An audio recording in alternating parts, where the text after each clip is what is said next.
How's it going, everyone? Welcome to episode 6 of Don't Panic.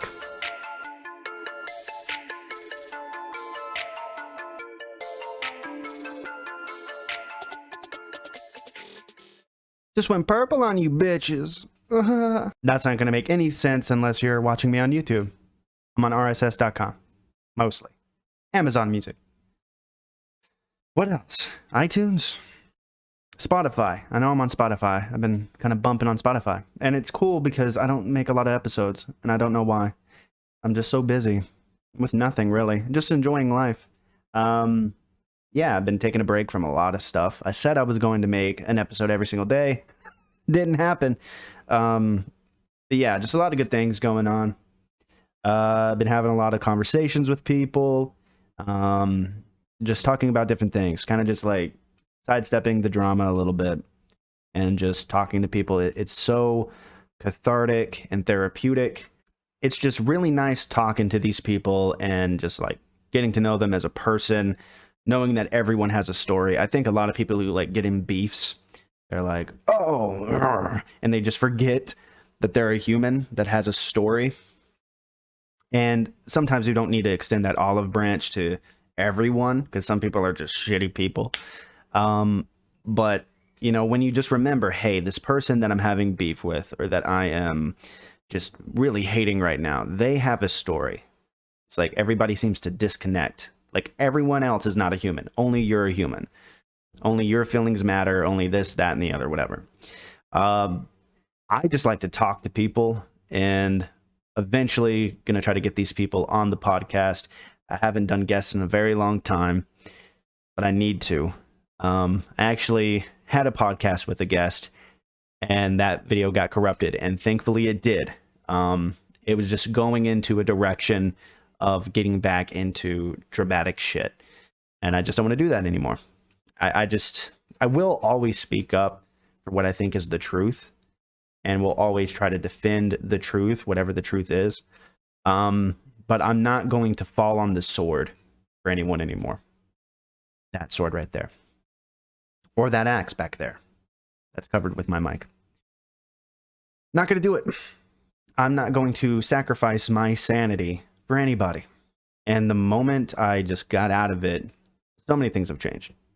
So many things have gotten better for me. It's insane. That's the only word I can conjure up. Yeah, just been chilling. And so fucking vague. Give us details, you son of a bitch, is what you're saying to yourself right now. I dived into it a little bit, but got into a relationship that's quite wonderful. Nothing but good things so far. And I think they're going to continue that way. It seems very prosperous, very, very good for me. Something that I haven't had in a while. And I'm this is I did do a hoe phase, what the kids say. Like after my divorce, I just started plowing, dude. I was like and nope, would still go home and cry. I would still go home and cry because I was alone. And like it sounds so like hunky-dory Christian, like read your Bible anytime I say this. Sex is not the most important thing. It's very important in a relationship, but if you're just having that and then you just go home and then what? Like what's the purpose in that? It's such an empty feeling to just do that. And you know, I had some fun. Women who I perceived to be out of my league. I was in the league. Home runs. And I'm just not into that. I wasn't. I tried to convince myself. I was going to be like, yeah, I'm going to fucking. But no, it's not me, man. I'm a one-woman kind of guy. That's just what I am. You know? It's kind of like Goldilocks trying out different honey pots, different bowls of porridge, different beds, trying to find that right one. which it was a part of my journey. Part of me reclaiming like my confidence, and because I had no confidence, no self-worth at all. And don't take the route I took. It's not for everyone, and it definitely wasn't for me. Parts of it worked, but just in general, I could have dealt with it another way. I could have found a better way, but that's the way I took, and it seemed to be beneficial for the time. Still go home and cry. I'm alone. Wee. I'm so alone.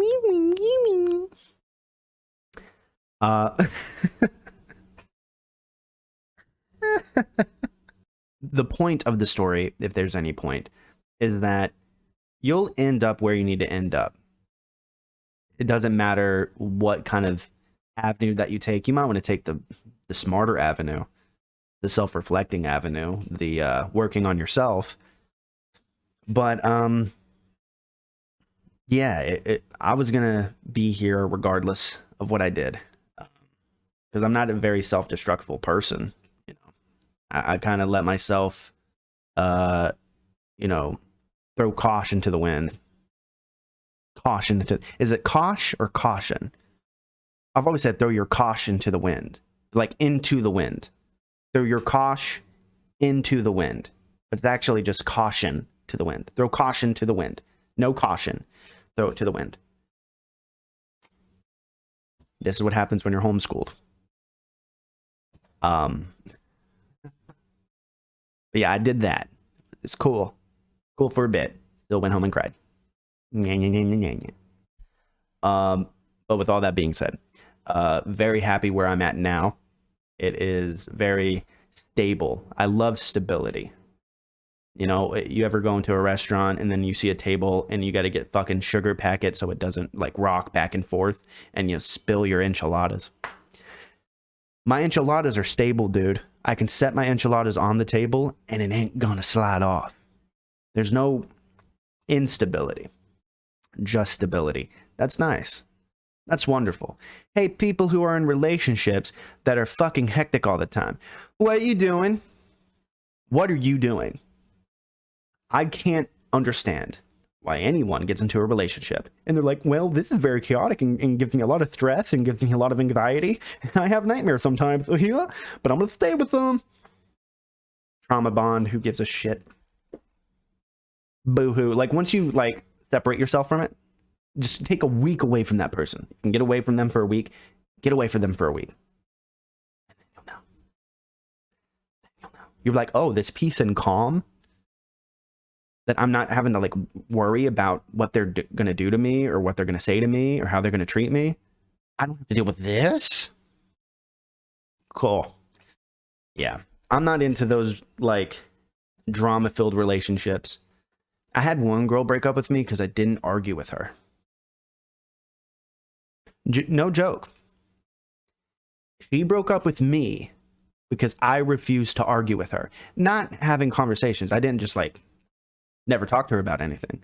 No, she wanted me to argue and fight with her and yell. She wanted me to do that. And I said, nope, skis. Not my style. And she dumped me. I need some excitement.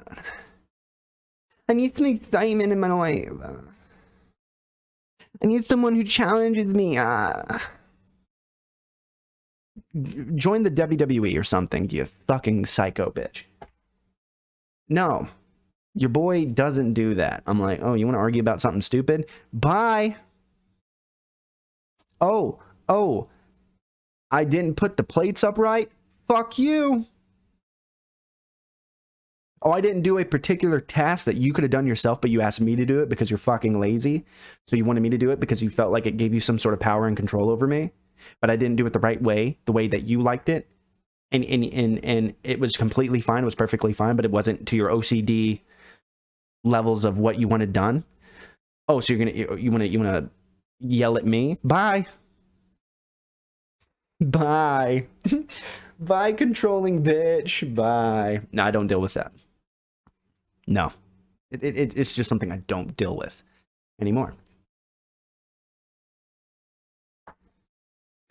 Justin, all she was just trying to do is just show you a better way, and you're just being really insensitive because all she was trying to do is just help. Yeah, that's not helping. That's being very critical of someone because you get off on chewing someone out and controlling them and micromanaging things. That's not being helpful. That's being a bitch. That's what that is. Damn, feisty Justin. Whew, I need to turn these lights red, but it comes off as orange. I need to fix that. Yeah, I just have zero tolerance.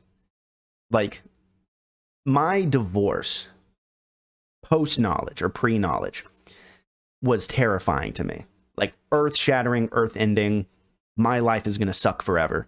Might as well just go. Now, knowing what I know now, that I have no fear. I genuinely have no fear of someone leaving me or, you know, someone being chosen over me. Like, I don't fear that. That's something that I don't have anxiety about anymore. I don't think, oh, what if this happens or what if this happens? I'm like, if it's going to happen, it's going to happen. No matter what I do. I could be awesome. I could be great, grand, wonderful. It's going to happen. So if it's going to happen, let it. I am so untethered to anxiety or trying to move things in a certain direction to avoid pain. Pain is a part of life. So I've just decided not to involve myself in that. If you want to do something, do it. I don't give a shit. It'll hurt, obviously. I'll be like, oh man, that sucks. That's literally the reaction I will have. Oh, man, that sucks. And then I move on. Like, people allow themselves to get into that. I've been betrayed. That's the worst thing that could happen to me. You created it. You gave something that much precedent in your life to allow that thing to affect you that much where you're that upset about it. That's you. You are in control of what upsets you. You. Only you. That's why I hate this whole, again, micromanaging. Trying to tell people what to say and how to say it. Shut up. The world is not made to cater to you, bitch. Okay? You're going to be upset at times, but you can choose to be upset about it or not. It's literally a choice. It's not something that's like, oh, I can't control that. It hurts my feelings that you said that. Yeah, you can control it. Because you gave something that much control over your life to allow it to affect you in such a way that it upsets you. How did we get to this point? Have no idea. I just ramble. I don't have a script. I don't write anything down. I just say what pops in my mind. I'm the Eminem of podcasting. That's what I am. Literally everything I just said in that fucking rant that went off the rails, I said that to myself. When I don't say things to people that I wouldn't say to myself. I'm very self-critical. I'm very self-reflecting, self-aware. I know when I'm being silly. Like, I'll feel like jealousy or some sort of emotion that is negative. And even if it's justified, I'll catch myself immediately. Like, dude, you're kind of being silly right now. Do you want to continue this because it feels good emotionally to vent out this way in a toxic way? Or do you actually want a resolution? And the resolution is usually letting go of your ego and just listening. Like, the best advice in the world is not going to be sugar-coated. It's not going to feel good digesting, like letting it infest you. It's not going to feel good. The best advice is the one that, like, hits you like a ton of bricks. And it's uncomfortable. It's supposed to be. Good advice is uncomfortable. Because you can give the best sugar-coated advice and be like, oh, darling, you're just perfect the way you are. You don't need to change. It's everyone else around you. And they go on. You're just a beautiful butterfly and no one understands you. That advice does nothing but perpetuate more suffering. That's what that does. It's the only thing that it does. When you love someone and care about someone and you want to see significant change in their life, you say, hey, you dumb motherfucker. Sometimes you have to say that. You're being a fucking idiot. You're being stupid right now. Can you stop being an egomaniac and just listen for 5 fucking seconds? Slap yourself. You're fucking up, dude. You're fucking up. Like, do what you want to do in life.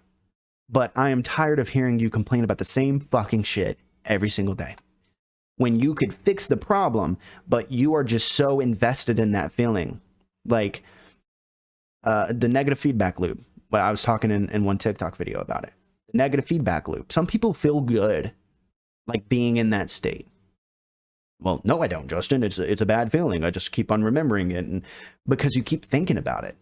You don't do anything to fix the problem. You don't do anything to move forward. You stay in that feeling. And at that point, like, here's a little sneak peek of my mom podcast. If all you do is complain about your life and you do nothing to move forward, I have no sympathy for you. If you want to be in this perpetual state of victimization, or just being in this constant state of distress and, oh my God, everything sucks, I have no sympathy for you. You're a cancer. You're a cancer on the lung of life. Because all you want to do is bring other people down. Misery loves company, right? I do not surround myself with anyone who says I can't catch a break. You know, yeah, life is hard, but you can pretty much do anything you want to. You can pretty much achieve anything that you want to. We went to the fucking moon. Okay? Humans built a fucking metal dick, shot that motherfucker on the ovaries of space, which is the moon. If we're able to do that, you can get over your hang-ups and what affects you in life. You just have to make better decisions. You have to make the tough decisions. Didn't say they were easy, ever. But making better decisions for yourself, you get out of that state. You get out of that state of, oh. Believe me, and I said this to myself. So if you're offended by anything that I just said it to myself. Said it to me's. I was like, hey, me. Fuck you, dude. Fuck you and you wanting to be sad all the time. Fuck you and just believing that the world is out to get you. Fuck you. Because it's not. No one's that important. If you feel like the world is out to get you, no, it's not. You're not that important. Okay? I think having social media and TikTok, it makes what we say and what we think bigger than what it is. A lot of these mundane problems that everyone faces are now these theatrical releases. And they're these monsters, these titans that we create. We create our own monsters, the monsters being problems in our life. We create that shit. And yeah, there are some people who make those problems for us, and then we have to deal with them. What you do is you cut them and elbow them right in the teeth. Literally or figuratively. You just elbow them in the teeth, and they're gone. You won't have to deal with them anymore. Cut those people out of your life. Cut the cancerous shit out of your life, and things get better. Or maybe you don't have to like completely cut people off. Maybe you can just distance yourself for a little bit. Get away from the problem. And to add on to that, just really quick, I kind of blame the person who's constantly in that victimhood mentality, in that depressive state all the time. I blame them. But I also blame the people that pacify them. The ones that huddle around them. It's like that scene in Midsommar. The main female character, don't cancel me because I said female, the main woman character catches her boyfriend with another woman, and she's devastated by it. She starts dry heaving. A very realistic scene. But these handmaidens, I guess that's what they are. They go into this hut, and then she starts crying. And then they start mimicking her crying, and they start looking at her and feeling her pain, supposedly. And they all start sobbing together in unison. And she kept doing it. She started crying louder. She started being more theatrical and just, it's because the people around her were kind of pacifying her. They were joining in on it. So she kept being in that state of depression and sadness in that moment because people were condoning it in a way. It's just, that's why I blame the people who coddle those who are just unwilling to help themselves. You enablers, that's the perfect word for it. Was trying to search through it in my dyslexic homeschooled brain. Enablers. I blame the enablers more. Because if you truly love someone, you don't validate what could be fixed. When you make them believe, oh, darling, ooh, nothing's gonna get better. I'm so sorry. No, you have to be like, hey, get up. You gotta get up, put a rocket in your ass, let that shit launch you to the moon. You can get out of almost anything. Some exceptions, but I don't have to get into that. But most things in life you can get out of fairly well. Not easy, but definitely doable. And some people that are listening might be thinking, oh, you're very arrogant. You have no idea what you're talking about. When I do my mom podcast, you'll know that I'm not just talking out of my ass. Okay? I had to dig myself out of the depths of despair. Okay? There were things that I had to do in my life that I would not wish on anyone. That the things that I experienced and my siblings experienced and my father experienced, wouldn't wish that, not even on my worst enemy, which I don't really have an arch nemesis. I need to get one.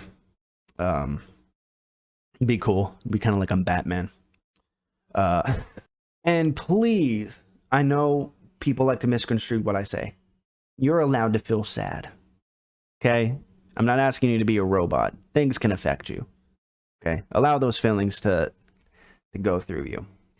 Okay? You're allowed to be sad. What you're not allowed to do is be sad over the same thing every single day when you could fix it. That's the only thing that I'm against. You know, if your life is not to your liking, do something different. Even if it's one thing, do one thing different in your daily routine. Maybe remove something and then add something. Remove one thing that you know that is not good for you, and we know what's not good for us. We know. Like, nicotine's not good for me. I puff on these motherfuckers all the time. No, that's not good for me. Yet I choose to do it. Why? Hypocrite. It's an affliction. I'll get over it. But choose to not do one bad thing for you for that day, and then replace it with something you know is good for you. And it could be anything. It could be reading a book. It could be ingesting more vitamin C. It could be drinking 2 extra cups of water. Do that instead of the bad thing that you know that's bad for you. Little things. I'm not asking you to blow up a mountain, okay? I'm asking you to kick an anthill. And don't do that. That's mean. But I'm not asking you to do anything impossible, okay? I'm mumbling my words a little bit. I'm not asking you to do anything impossible, okay? I'm asking you to do literally the bare minimum. Just do something a little bit different. A little bit different than what you do. And then do that. You okay? You see what I'm saying? Yeah. That was a ramble. I again, no script. Freestyling, bitch. Freestyling. I literally do not know what the next thing I'm going to say. It's going to come out of my mouth. Donkey butter. Literally did not plan that. Didn't know I was going to say that like 10 seconds ago. But I did. This is literally it. I'm going to call the episode Donkey Butter. I hope that gets people to click it. Like, what is the title? The title of this podcast, Reginald, is titled Donkey Butter. What is in that reference to? Is that the specimen of a donkey, or is he using the fat of donkey meat to make donkey butter? Is this a podcast about donkey butter, Reginald? Bartholomew, do you think this man titled this podcast Donkey Butter to talk about donkey butter? We've been 10 minutes in, and he's talking about life and self-improvement and being a whore at one point in his life. Henderson, 20 minutes in, young lad has not talked about anything about donkey. Oh, he just said donkey butter because it was a random thing that he thought about saying, and then he said he's going to make that the title of the podcast. Oh, Reginald, how daft, Reginald. He called it donkey butter because of something random he said. He wasn't giving us advice about donkey butter or information. I was going in 3 or 4 different accents. I'm not very consistent with accents. I'm a terrible actor. Never going to be one. Would love to be. Anyways, that's been a good almost 30 minutes of my life and yours. And if I wasted it, that's what I'm here for. This has been episode 6 of Don't Panic. Hope you guys have a good day. See you next time.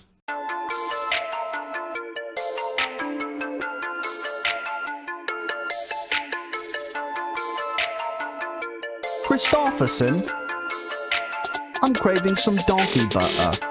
Let's go get some homemade bread from Mom.